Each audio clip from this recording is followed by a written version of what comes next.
Hello viewers, অচেতনতার free coaching চ্যানেলে তোমাদের সকলকে স্বাগত জানাই।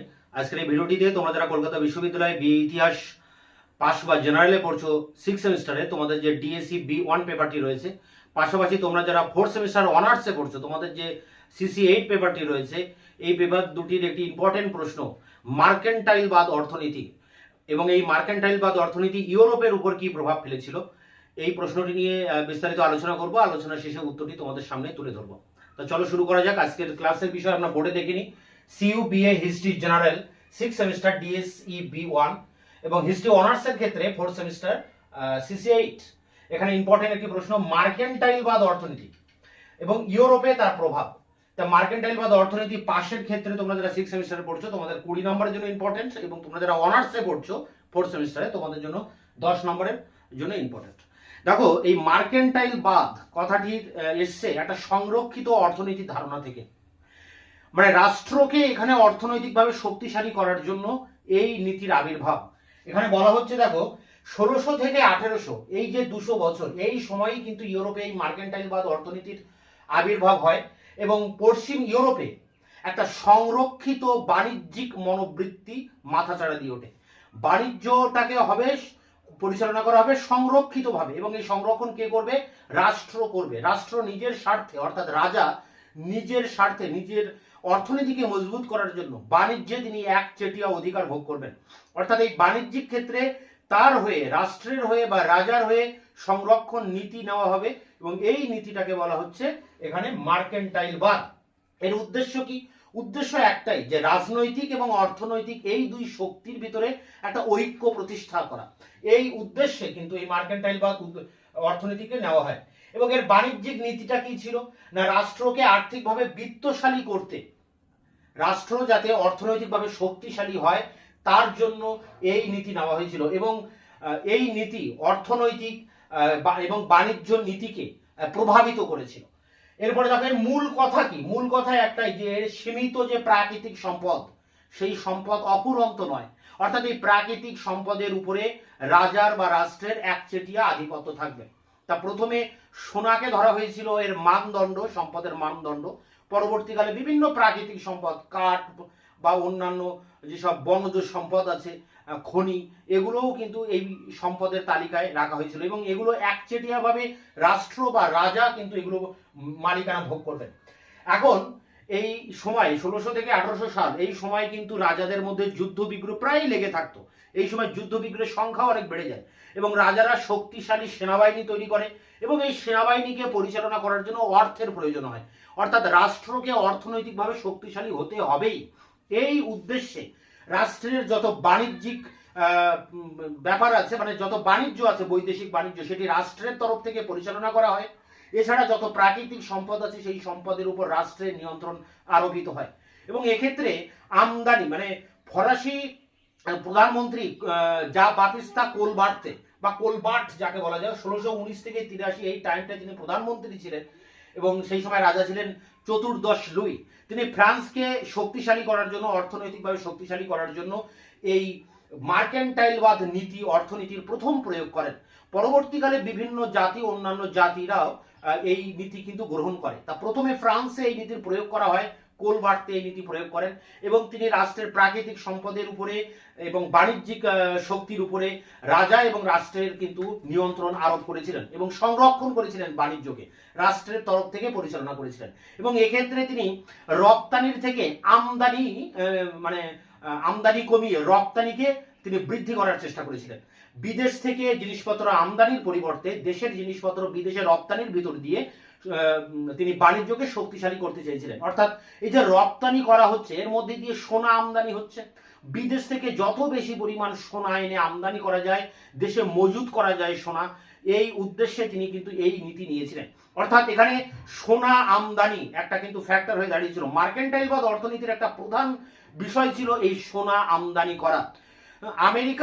আমেরিকা মহাদেশ থেকে, যে দক্ষিণ আমেরিকা থেকে স্পেন যে বিপুল পরিমাণে সোনা নিয়ে এসেছিল ইউরোপে, সেই সোনা কিন্তু বিভিন্ন দেশের মধ্যে, বিভিন্ন দেশে চলে যায়, এবং সেই সোনা বিভিন্ন দেশ তারা সংরক্ষণ করে রাখে, অর্থাৎ মজুত করে রাখে। এই সোনা আমদানিকে বলা হয় বুলিয়ন আমদানি। এই বুলিয়নিজম বা বুলিয়ন, এইটার সাথে কিন্তু মার্কেন্টাইল বা অর্থনীতির একটা ঘনিষ্ঠ সম্পর্ক রয়েছে।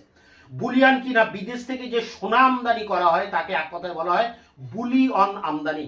তা প্রতিটি রাষ্ট্র তার অর্থনীতিকে মজবুত করার জন্য এই বুলিয়ান আমদানির উপরে জোর দেয় এবং এখানে রপ্তানি বাণিজ্যের ভিতর দিয়ে তারা এই বুলিয়ান আমদানি করেছিল।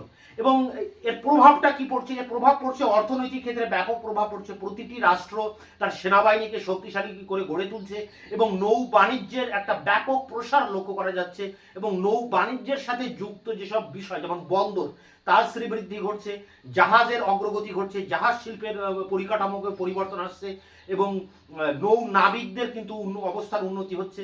এছাড়া সমুদ্রের তীরবর্তী অঞ্চল যেসব জায়গা রয়েছে সেই সব মানুষের উপরে কিন্তু এই সামুদ্রিক বাণিজ্যের জন্য বা এই বন্দরকে রক্ষণাবেক্ষণ করার জন্য অতিরিক্ত কর চাপানো হচ্ছে। ইংল্যান্ডে আমরা এই জিনিসটা লক্ষ্য করি যে ইংল্যান্ডের উপকূল অঞ্চলে এই ধরনের কর কিন্তু চাপানো হয়। তা এই মার্কেন্টাইলবাদ অর্থনীতি ইউরোপের অনেক দেশ পরবর্তীতে প্রয়োগ করে, ফ্রান্সের দেখা দেখি, কিন্তু এর ফলে অর্থনীতির উপরে একটা প্রভাব পড়ে। কিন্তু যদিও এই মার্কেন্টাইলবাদ অর্থনীতি কিন্তু বেশি দিন টিকে থাকেনি, একটা সময় এর ত্রুটিগুলো প্রমাণিত হয়, তখন এই মার্কেন্টাইলবাদ অর্থনীতির অবসান ঘটে এবং সেই জায়গায় চলে আসে অবাধ বাণিজ্য, অর্থাৎ প্রত্যেকেই এখানে অবাধভাবে বাণিজ্য করতে পারবে। তো যাই হোক, মূল কথা হচ্ছে মার্কেন্টাইলবাদ অর্থনীতিতে যারা শক্তিশালী বণিক বা রাজা তাদের হয়েই অর্থনীতিটা পরিচালিত হয় এবং রাষ্ট্রের যে নীতি বা অর্থনৈতিক নীতি সেই নীতিটাও কিন্তু এই রাজা এবং এই শক্তিশালী বণিকদের হয়েই পরিচালিত হয়েছিল। এছাড়া যেসব বণিকেরা ব্যবসা বাণিজ্য করত তাদেরকে রাষ্ট্র পৃষ্ঠপোষকতা করতেন, তাদেরকে সংরক্ষণ করতেন এবং তাদের উপরে যাতে গিল্ডগুলি বেশি কর চাপাতে না পারে সেদিকেও দেখা হতো। এছাড়া বিদেশ থেকে যন্ত্রপাতি আমদানি করার উপরে জোর দেওয়া হয়েছিল এবং যেসব দক্ষ শ্রমিক বিদেশে পাড়ি দিত কাজের জন্য তাদের বিদেশে যাওয়ার উপরে একটা নিষেধাজ্ঞা চাপানো হয়েছিল। তো এইভাবে অর্থনীতির ক্ষেত্রে অর্থনীতির নানা দিকে এই মার্কেন্টাইলবাদ অর্থনীতির কিন্তু প্রভাব পড়েছিল 1600 থেকে 1800 সাল এই সময়ের ভিতরে। এর মূল কথা হচ্ছে যে অর্থনীতিটা পরিচালিত হবে রাষ্ট্রের তরফ থেকে, রাষ্ট্রের রাজার তরফ থেকে, শক্তিশালী বণিকদের তরফ থেকে। অর্থাৎ এই মার্কেন্টাইলবাদ অর্থনীতির যে নীতি বা এর যে সুফল, সেই সুফলটা ভোগ করেছিল মাত্র যারা পুঁজিপতি শ্রেণী, যারা ধনী বণিক শ্রেণী বা রাষ্ট্রের তরফ থেকে রাজা, এর কিন্তু সুফলগুলি ভোগ করেছিল। তাই সমাজে দুটো শ্রেণী হয়ে গিয়েছিল, একটা ধনী এবং একটি ছিল গরিব শ্রেণী। মার্কেন্টাইলবাদ অর্থনীতি ছিল একটা সংকীর্ণ অর্থনীতি, যে অর্থনীতির ভিতর দিয়ে রাষ্ট্রের অর্থনৈতিক স্বার্থের কথা ভাবা হয়েছিল, আর কিছু নয়। এবং সেই স্বার্থকে রক্ষা করতে গিয়ে যেসব নীতি বা যেসব আইন কানুনের প্রয়োজন ছিল সেই সব আইন কানুন কিন্তু একের পর এক প্রয়োগ করা হয়েছিল এইসব দেশগুলিতে। এবং দেশের ব্যবসা বাণিজ্য সম্পূর্ণভাবে বণিকদের স্বার্থে পরিচালনা করা হয়েছিল, রাজার স্বার্থে পরিচালনা করা হয়েছিল এবং দেশের যে সেনাবাহিনী, একটা শক্তিশালী সেনাবাহিনী তৈরি করা হয়েছিল এবং এই সেনাবাহিনীটা তৈরি করা হয়েছিল মূলত অর্থনৈতিক উদ্দেশ্যকে সামনে রেখে।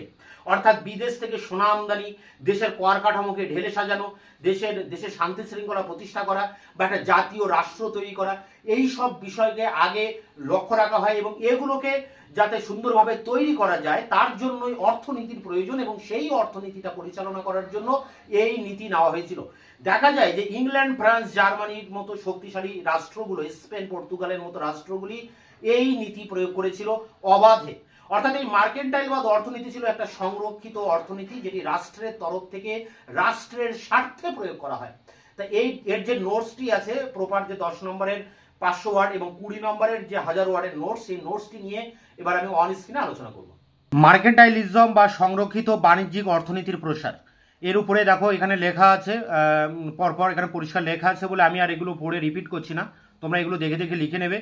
একেবারে সুন্দরভাবে কিন্তু এখানে লেখা আছে এবং যেভাবে এখান থেকে প্যারা করা আছে ঠিক সেইভাবে প্যারা করে করে তোমরা এই উত্তরটিকে এখান থেকে লিখবে এবং খুব সুন্দরভাবে খুব ভালো তথ্য দিয়ে কিন্তু এই নোটসটা এখানে কিন্তু লেখা আছে। এইভাবে পরপর লাইন টু লাইন তোমরা এটা দেখে দেখে লিখে নেবে এবং দেখো এখানে প্যারা শেষ হয়েছে এবং প্যারা শেষ হওয়ার পরে আবার একটি এখান থেকে প্যারা শুরু হয়েছে। এইভাবে তোমরা পরপর এখানে প্যারা দেখে দেখে পরপর দেখে দেখে লিখে নেবে। নোটসটি যথেষ্ট তথ্যবহুল আছে, তোমরা পড়লেই বুঝতে পারবে। নোটসটা যেহেতু পরিষ্কার বোঝা যাচ্ছে বলে আমি আর পড়ে রিপিট করছি না, কারণ তোমরা এটা দেখে দেখে কিন্তু ভালোভাবেই লিখে নিতে পারবে। এইভাবে এখানে পরপর লিখবে। এখানে সোনার কথা বলা হচ্ছে যে সোনা একটা মানদণ্ড হিসেবে কাজ করেছিল। এরপরে দেখো মার্কেন্টাইলিজমের যে বৈশিষ্ট্য, সেই বৈশিষ্ট্যগুলোকে তোমরা এইভাবে লিখবে পরপর একেবারে নাম্বার করে করে, 1, 2 এরকম পরপর লেখা আছে, এরপরে 3 আছে, তারপরে 4 আছে, এরকম পরপর এখানে দেখে দেখে লিখবে। 5, 6, 7, 8, 9, 10 এই 10টা বৈশিষ্ট্য কিন্তু এখানে মার্কেন্টাইল বাদের উপরে লেখা আছে। তোমরা এই 10টা বৈশিষ্ট্য এখানে লিখবে। মার্কেন্টাইল বাদের যে প্রয়োগ, সেই প্রয়োগের উপরে কিন্তু এখান থেকে লেখা আছে। মার্কেন্টাইলের যুগে জাতীয় রাষ্ট্রগুলির মধ্যে সামরিক সংঘাতের সংখ্যা তীব্রভাবে বৃদ্ধি পাচ্ছে, অর্থাৎ প্রভাব ইউরোপের উপরে কি প্রভাব পড়ছে সেগুলো কিন্তু এখানে পরপর লেখা আছে। তোমরা এটা দেখে লিখে নেবে, স্ক্রিনশট করে বা দেখে দেখেও কিন্তু লিখে নিতে পারো। এখানে বেশি নেই, নোটসটা বেশি বড় নয়, একটা সুন্দর সাইজের ভিতরে নোটসটা এখানে কমপ্লিট করা আছে। এবং এখানে দেখো শেষ প্যারা, যেখানে বৈদেশিক বাণিজ্যের সোনার এবং রূপোর আমদানির কথা বলা হচ্ছে, এইখানে এসে তোমরা কিন্তু নোটসটাকে কমপ্লিট করে দেবে। এই পর্যন্ত তোমরা লিখবে। এই ছিল মার্কেন্টাইল বাদ অর্থনীতির উপরে 10 এবং 20 নম্বরে তার কোশ্চেন অ্যান্সার। তোমরা এটাকে সংগ্রহ করে পরীক্ষার জন্য প্রস্তুতি নাও। এটা ইম্পর্টেন্ট একটি প্রশ্ন। তোমাদের সাজেশনের অন্যান্য প্রশ্নের উত্তর নিয়ে খুব তাড়াতাড়ি আবার তোমাদের সামনে আসবো। ততক্ষণে তোমরা চ্যানেলকে সাবস্ক্রাইব করে রাখবে, বন্ধুদের কাছে শেয়ার করবে। ভিডিওটি ভালো লাগলে অবশ্যই একটা লাইক দেবে।